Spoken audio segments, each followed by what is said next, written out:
आज का हमारा टॉपिक है परक्विजिट्स। परक्विजिट्स मतलब अनुलाभ। क्या होता है कि हमें सैलरी के अलावा सैलरी में जैसे basic salary, bonus, commission, allowances, बहुत सारी चीज़ें मिलती हैं ना, लेकिन ये सारी कैश फॉर्म में होती हैं, मतलब कैश के रूप में मिलती हैं, यानी कि मॉनेटरी पेमेंट मिलती है इसकी जगह इसमें। लेकिन कई बार कुछ चीज़ें ऐसी होती हैं जो आपको वस्तु की तरह मिलती हैं, जैसे कार की फैसिलिटी दे दी, जैसे आपको मकान दे दिया रहने का, जैसे आपको गाड़ी दे दी, जैसे आपको एम्प्लॉयर का ही अपना होटल है तो छुट्टियों में वहाँ रहने की इजाज़त दे दी।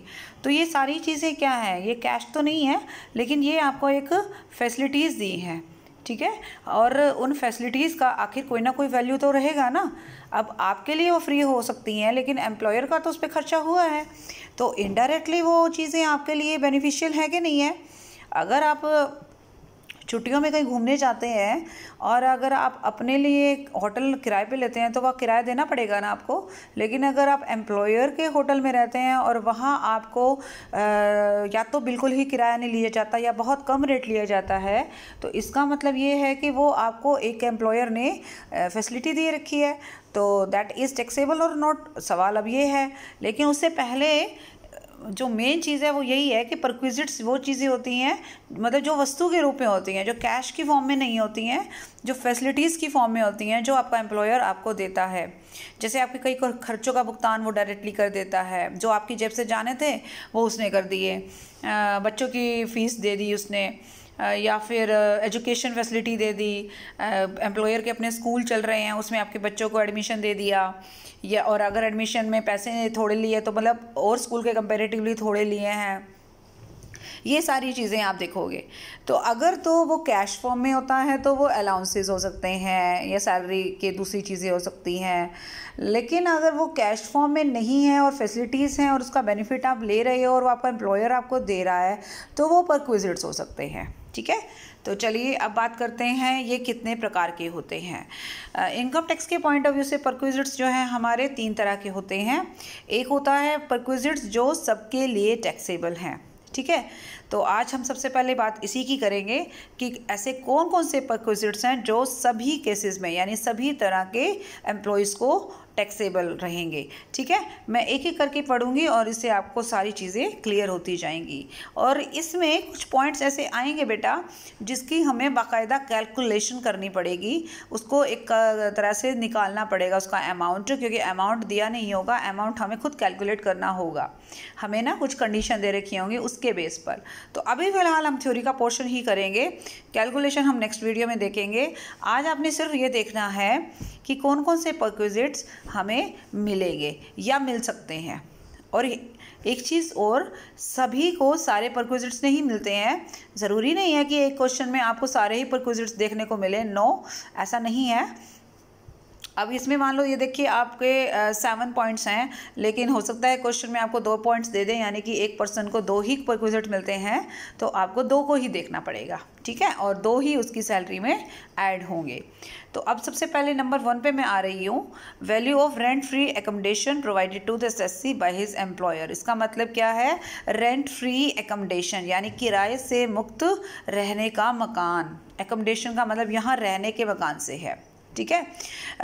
तो अगर मान लीजिए मैं एम्प्लॉई हूँ और मेरा एम्प्लॉयर मुझे एक घर दे देता है जिसके लिए वो मुझसे कोई किराया चार्ज नहीं कर रहा है, और वो घर मेरे पास रहेगा जब तक मैं जॉब पे रहूँगी, या मेरे को कुछ समय के लिए भी दे दे, बेशक से साल में अगर वो 6 महीने भी दे देता है तो भी वो 6 महीने का किराया मुझसे नहीं ले रहा है, तो ये एक मेरे लिए फैसिलिटी है और ये मेरे लिए टैक्सेबल होगी और मेरी सैलरी में ऐड होगी। और इसका कैलकुलेशन है, मैंने ना उन पॉइंट्स पे सर्कल कर दिया है जिन जिन पॉइंट्स का कैलकुलेशन होना है। तो इस पॉइंट का कैलकुलेशन होना है, इसलिए हम इसको बाद में भी देखेंगे। दूसरे नंबर पे आ रहा है रेंट फ्री एकोमोडेशन नहीं है, एकोमोडेशन दिया हुआ है लेकिन आपसे रेंट भी ले रहे हैं बट थोड़ा ले रहे हैं।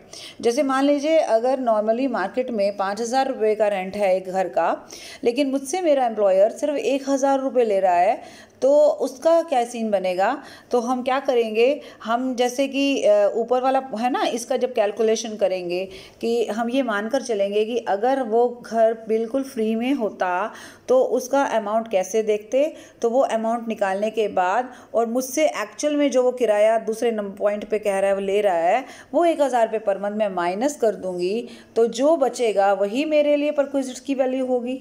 फिर से बता रही हूँ, मान लीजिए आपको बिल्कुल घर से फ्री घर रहने के लिए दे दिया, मतलब किराए से मुक्त घर आपको दे दिया, जिसका अगर मार्केट वैल्यू मैं देखूँ तो साल में 50,000 बनता है। तो मैं 50,000 क्या करूँगी, मेरी सैलरी में ऐड कर दूंगी ना, क्योंकि वो फैसिलिटी उसने मुझे दी है।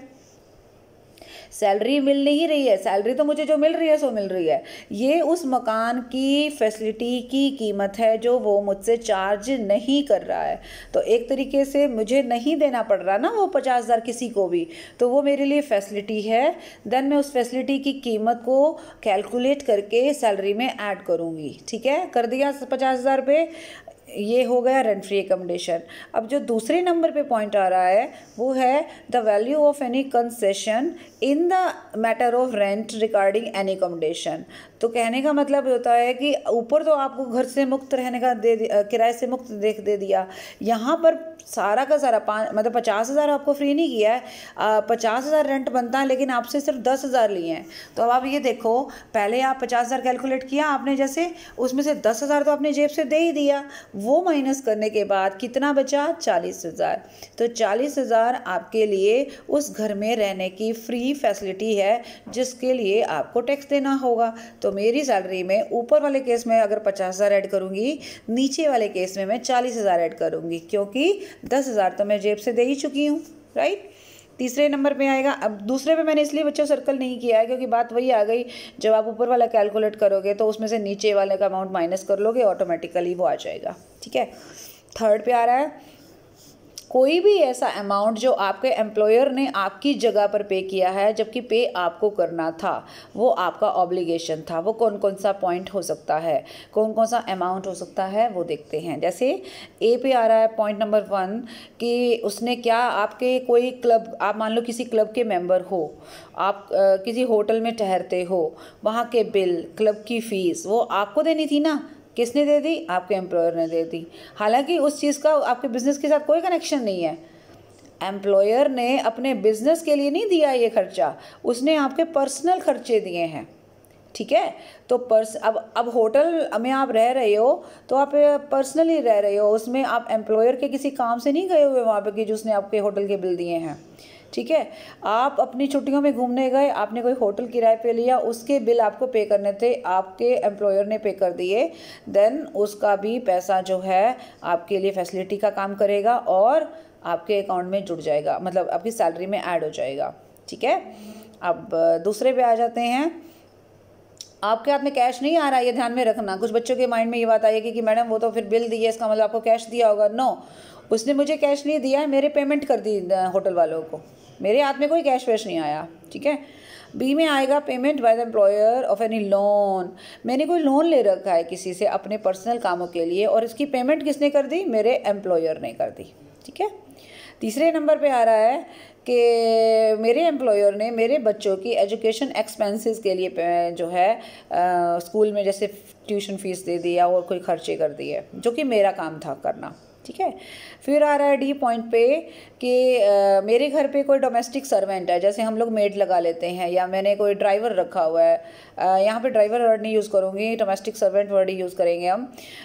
जैसे घर में साफ़ सफाई के लिए स्वीपर